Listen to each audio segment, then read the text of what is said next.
Okay, so we're on Unit 1 and the topic is Computer System Overview. And this is Study Unit 1 in the study guide. Remember what I said, this is part 1 of our series. Part 2 is going to be Thursday. So just to provide you with an introduction. So an operating system facilitates the interaction between hardware resources and the user of a computer. The purpose of an operating system is to make the computer system convenient to users. The operating system is responsible for controlling the computer devices. It is very important to know the relationship between hardware resources and the operating system. Now, this module, system software, you may have learned in IS that there's two main categories of software, okay? So we have what we call application software, which are our softwares that we use to apply our mind when we're doing tasks. Software like Microsoft Word, Adobe Reader, PowerPoint, all of those are categorized as application software. Then we also have system software. And system software speaks to the software that you install on top of hardware, and its main purpose is to control hardware. Okay, we'll get to later on in the presentation why it's such an important piece in the operation of the computer.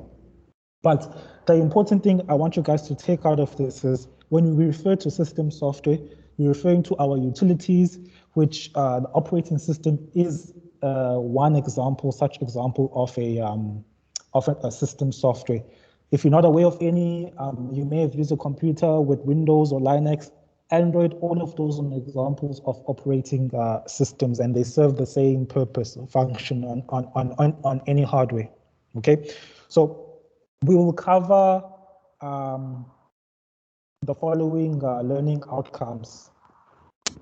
You should be able, after this unit, to describe computer architecture and organization with emphasis on topics that relate to operating system design, demonstrate an understanding of operating systems design, explain the process of how instructions are executed with regard to processor and instruction registers, interrupt and scheduling, and the last one is describe the various input-output communication techniques. So these are the outcomes that we're going to cover in the presentation, okay? So how can you define operating system? What is operating system?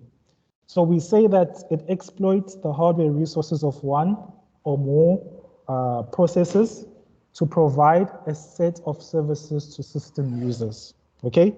And you can see in the diagram here, we have different layers. So essentially, we can look at a computer as a set of these layers, okay? We have the user, okay, which is a person who's actually sitting in front of the computer, okay? Then we have our application, which forms part of our application layer. So all our Microsoft Word, our Adobes, they form part of this layer.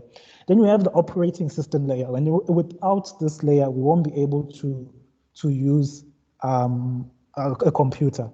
So what happened, or what used to happen before computers existed? That's the question you should be asking yourself. So there were operating systems for as long as computers existed, but the nature of the operating systems that we see today, and compared to those that we had back then, is different. The ones we had back then were more of command utility-based operating systems. Now we have more graphical interface-driven operating systems that make it easier for the end user to be able to operate the software, okay? Then, of course, we have the layer, which is the hardware, and obviously there is no computer without the hardware. Hardware you can feel, software you cannot feel, okay? So we say also operating systems manages secondary memory and input-output devices. Later on in the presentation, you understand what we mean by secondary memory and input-output devices. So because the key concept of this module is to help us understand the architecture of a computer. The whole purpose of this module is to make us aware how a computer operates behind the scenes, things you don't see, but they're happening in the background. So these are the basic elements that make up a computer. I always make this example of we're looking at the computer as an anatomy, like the human body.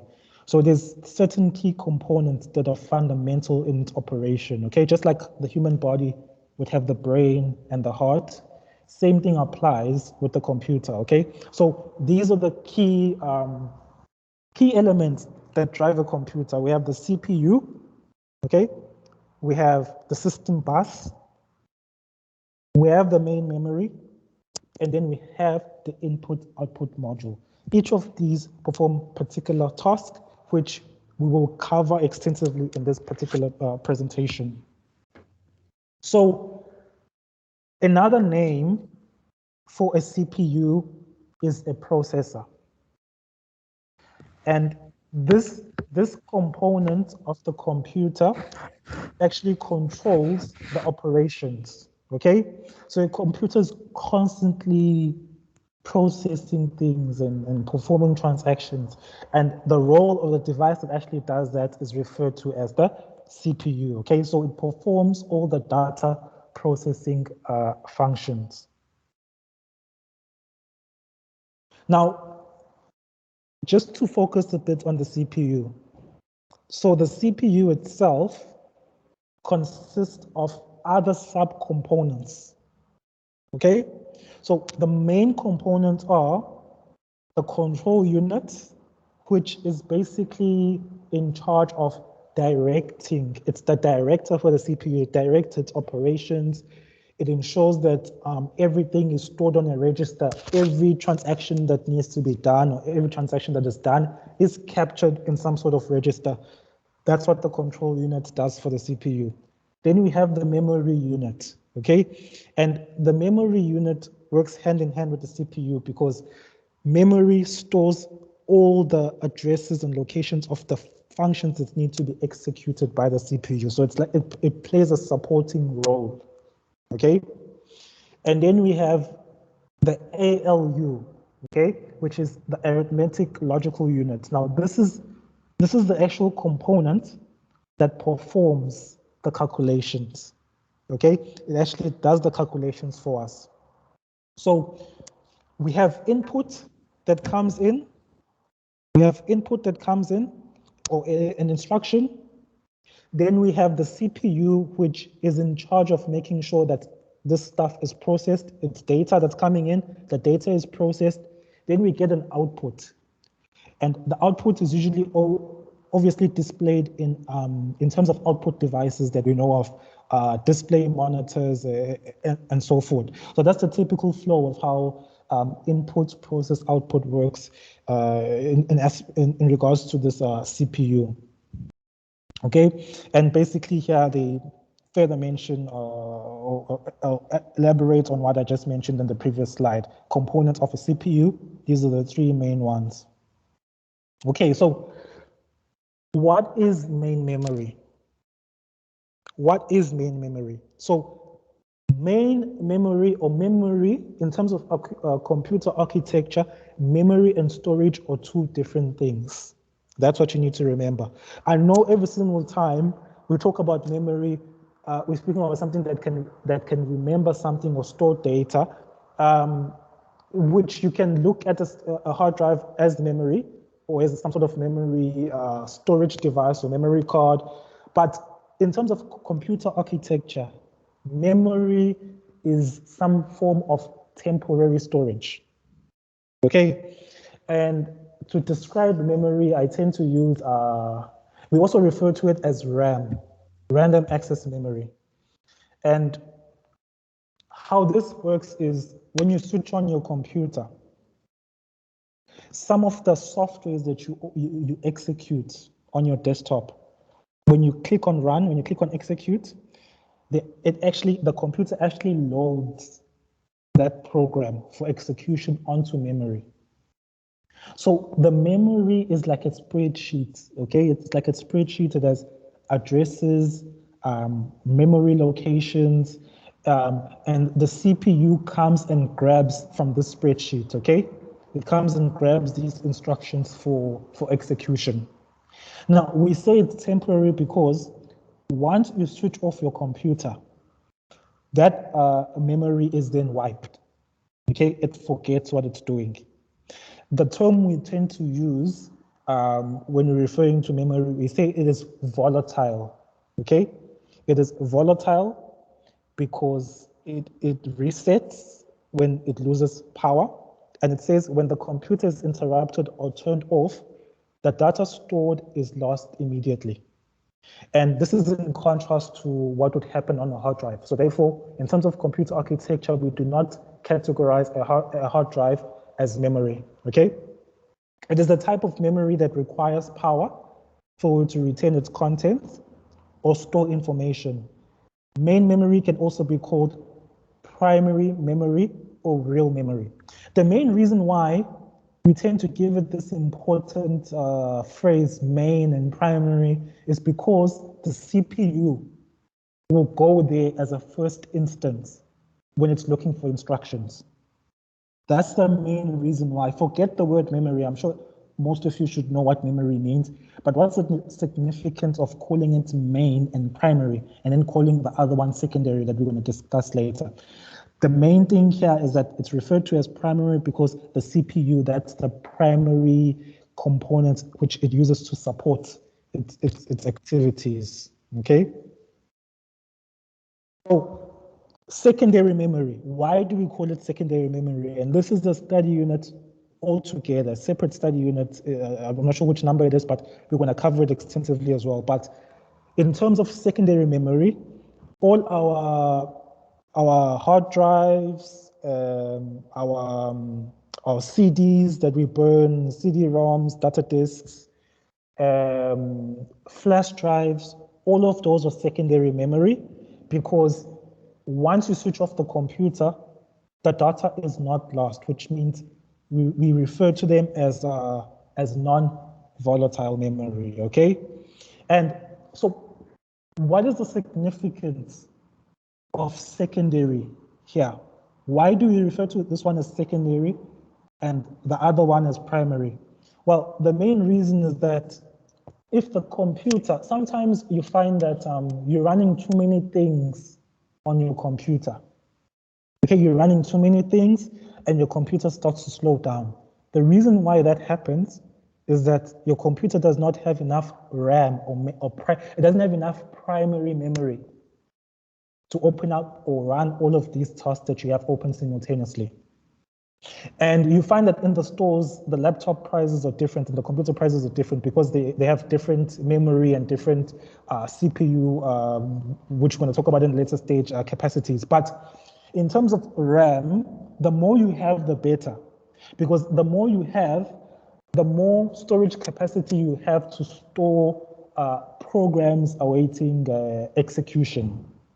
Now, back to my question, why do we refer to this as secondary memory? It's because if the CPU finds that the RAM is overwhelmed, the CPU has an ability to actually use your hard drive, okay, as some sort of memory, okay? So excuse me, so the CPU uses your hard drive as a RAM because your RAM is now overwhelmed with the amount of tasks that you're executing.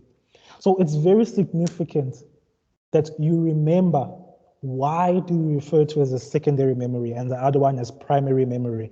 Now, it doesn't mean that now you must go buy a computer with 1 gigabyte RAM and 1 terabyte hard drive because you know that your computer is going to use it as secondary memory. No. The whole process of the CPU now waiting for the RAM to respond and finding that it's not going to respond because it's overwhelmed, and then going to your hard drive to borrow memory. It's going to take so much of time, and that's when you tend to experience lags on your system. It's caused by these kind of things. Also, when you put a disk inside your computer, for people who like to play games a lot, you put a disk inside your computer. That entire disk, that game that you inserted in your computer, it gets stored onto your RAM. And when you are playing it on your computer, you're actually playing it from your RAM, not from the disk. Okay? In actual fact, sometimes you can even remove the disk and find that the game continues to play because it's actually loading it from the RAM. Okay? And what happens is that if you don't have enough RAM, obviously what happens to the game? It starts to lag. It lags.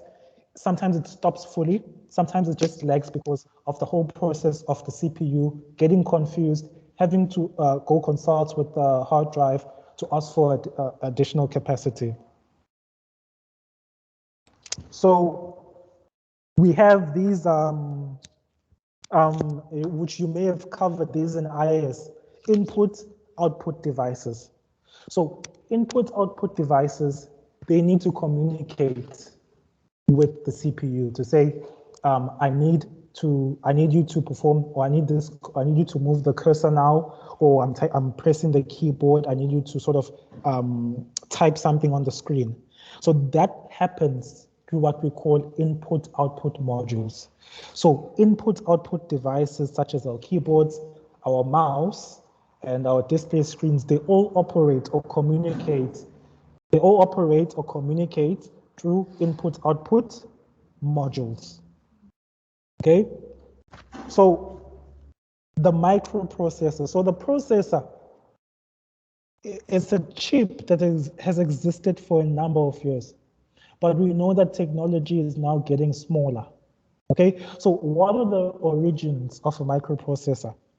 It says that invention that brought about desktop and handheld computers.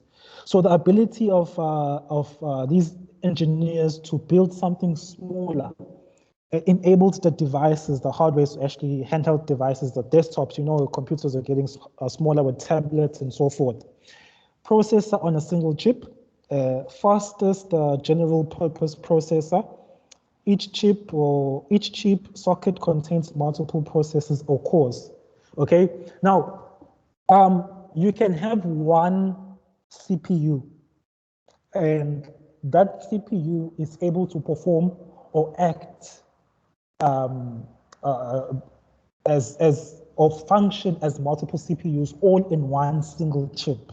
Okay, so the physical chip is one chip, but it has multiple cores, which means it's able to execute multiple processes simultaneously. Later on, it will make sense what I mean by that. But you got to understand that these things have become more sophisticated, and a processor is no longer just performing one thing. It can do multiple things at the same time.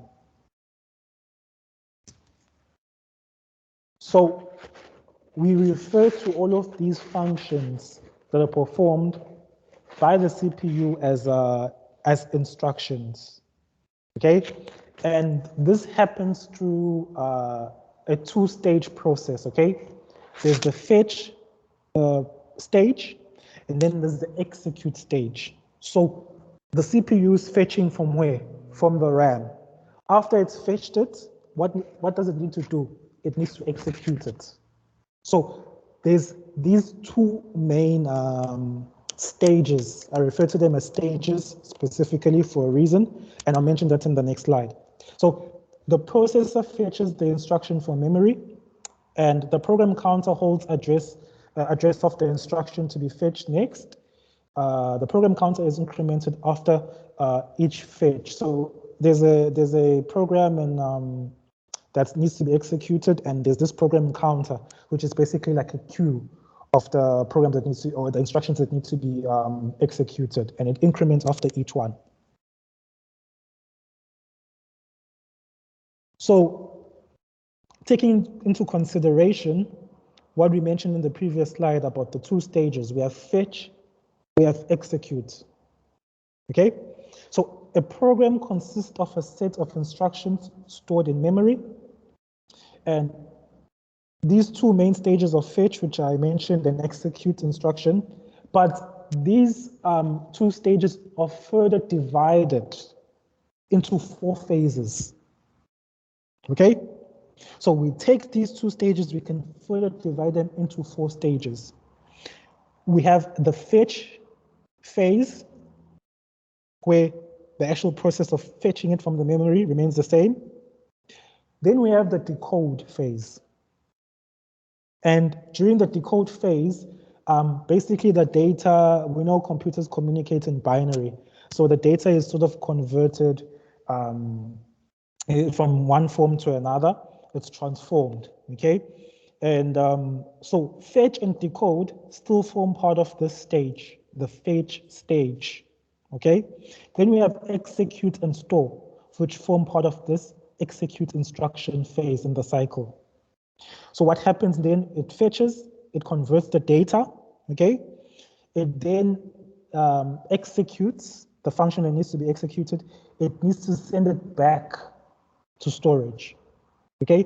Be it hard drive, back to RAM, but it needs to send it back somewhere else for storage again. And if you look at the diagram here in front of you, you're going to see which of these phases occurred, which components of the CPU. So the control unit, which is like the register, would keep track of the data conversions and so forth and try to make sense of the instructions.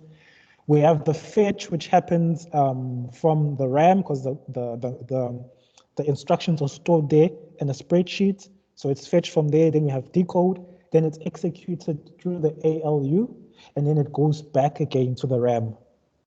Okay, so that's the typical flow of how a computer executes an instruction. And earlier on, when I said CPUs can perform multiple processes at once, this is exactly what I mean. So if you have a CPU with multiple cores, it means it has the ability to perform simultaneous instruction cycles, okay, based on the number of cores as well. So if you say it's dual core, it means it can execute 2 of these simultaneously. So we have something that we call an instruction register, okay, which is fetched instruction is loaded into an instruction register. Processor interprets the instruction and performs required action, okay. So basically, in simple terms, an instruction register is where the CPU, after the CPU fetches the data from the RAM, it needs a localized register, okay, to store the stuff on locally, okay? Remember, because the CPU is a completely different chipset, and the RAM chip is also a completely different chipset. Okay, so these are 2 external devices to each other. So once the CPU fetches instructions from the RAM, it needs a place locally inside itself where it needs to store the data in a queue. Okay, so we refer to that as the instruction registers. So the next concept we want to talk about is interrupts. An interrupt refers to a special event that forces the central processing unit to terminate its normal program execution and carries out other tasks related to that event. The benefit of interrupt is that central processing units or CPUs can execute other tasks while the input-output attached to the system can carry out other operations. This improves the central processing utilization. Okay, now you got to understand that the CPU is constantly doing calculations, constantly doing comparisons and so forth. So when you move your cursor on your PC, your cursor moves immediately. It doesn't go to a queue. Okay, that is because of the ability of interrupting. We call it interrupts. So certain devices like our inputs and outputs devices are able to train CPU. Can I please ask whoever has their mic unmuted to mute their mics? Because I can hear some feedback. Please, guys.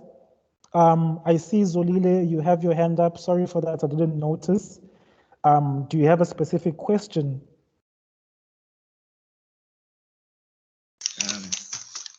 Yes, sir. Okay, what is the question? What is the difference between fetch and execution in terms of compute? Okay, so I thought maybe there's a technical like question, or maybe you want to. Okay, it's fine, guys. I'll provide you guys with after I finish the presentation, I'll provide you with time to ask a question, so you can note them down as we go along, and then I'll answer that question after the presentation. Thanks, sir. Okay, all right. So we were talking about interrupts, and I said an interrupt is like an electrical signal that is sent to the CPU by the input-output devices because they require immediate attention. You can imagine you move your mouse, you want the cursor to move now, not after 5 minutes. So something like that doesn't wait in a queue, it interrupts the CPU, and the CPU takes first priority and executes that request immediately. So interrupts can happen in these particular classes. So interrupts can come in form of program generated by some condition that occurs as a result of an instruction execution, such as an arithmetic overflow, division by zero, attempt to execute an illegal machine instruction. So whenever the computer needs to generate an error about a particular software, that causes an interrupt. It interrupted something that needs to be shown now. Okay. So we also have a timer. Okay. So interrupts can also come in the form of a timer and generated by a timer within the processor. This allows the operating system to perform certain functions on a regular basis. Okay. And then we also have through input-output devices, which I mentioned in the previous slide. Okay. It happens through your mouses and your keyboards. And then hardware failure as well. So if hardware fails, that also causes an immediate interrupt where the computer needs to give the user an immediate response, not a delayed response. So we have what we call the memory hierarchy, okay? It is a concept that is used to describe different ways in which a computer handles information. Memory hierarchy can be used to separate storage devices into a hierarchy depending on response time. The hierarchy levels can be distinguished by their capacity, speed, and cost. So I'm going to show you guys a slide of how the hierarchy looks like, but you need to take into account that as we go down this hierarchy, it decreases in cost per bit, it increases in capacity, increases access time, then decreasing frequency of access to memory by the processor. So this is how the memory hierarchy actually looks like.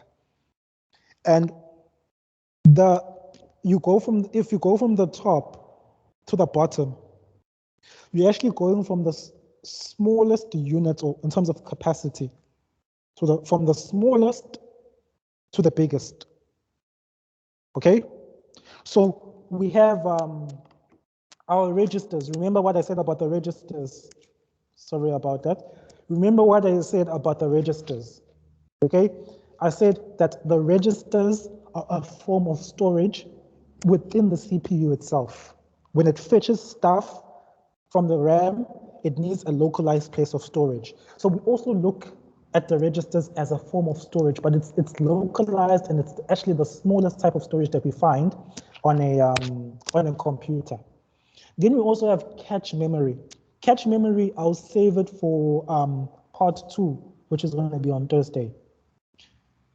Then we have inboard main memory, which is our RAM, okay? Then you also have outboard storage, your CD, your Blu-ray discs, and so forth. Then we obviously have the biggest one, which is our hard drive. So any tape related storage devices, they definitely have more capacity than the rest of these. So that's what we mean by the memory hierarchy. And as we go from top to bottom, you see that this particular criteria applies. There's a decrease in cost per bit, okay? Increase in capacity if you compare the registers versus the hard drive. Increase in access time, okay? Decreased frequency of access to memory by the processor. So this slide, I will also save it for Thursday, okay? I'll focus a lot on these registers, the different types of registers that exist. By now, you should know what a register does for the CPU. Okay, so in conclusion, what we covered today as part of our overview into a computer system, we talked about the processor, the main memory, and input-output modules, as well as the system bus. The system bus is basically just, it's like a pathway, okay? It's like if you look at train tracks, that's exactly how it looks like on the motherboard. And this is the part at which the data moves as it's going from one component to another. So as the data is moving from the CPU to the RAM, or to the RAM to the CPU, or to the hard drive, it moves through this pathway, as we refer to as the system bus. Okay, and then we covered also instruction execution, how instruction execution works. We covered processor and memory and processor input-output modules. We covered interrupt and interrupt processing. And then the last concept we're going to cover for this first part of the series is memory hierarchy, okay? And the parts in red is going to be covered on Thursday, which is the cache memory, the multi-core versus multi-processing, and DMA. This to give you guys some time to digest the stuff that we just covered today, okay? Because it is your first time doing this system software. So there's a couple of minutes left, and there's a lot of you. So I'll provide you guys an opportunity to ask questions. I'm very satisfied with the attendance today, guys. Make sure you keep it up. I don't see this much of attendance in most of the groups, okay? So I'm guessing there is quite a number of questions, including the one that Zolile asked. So I'll just, since he had his hand up first, I'll just provide opportunity so that they ask the question first again, okay? So Zolile, you can unmute yourself. Can I just have your question again? Okay.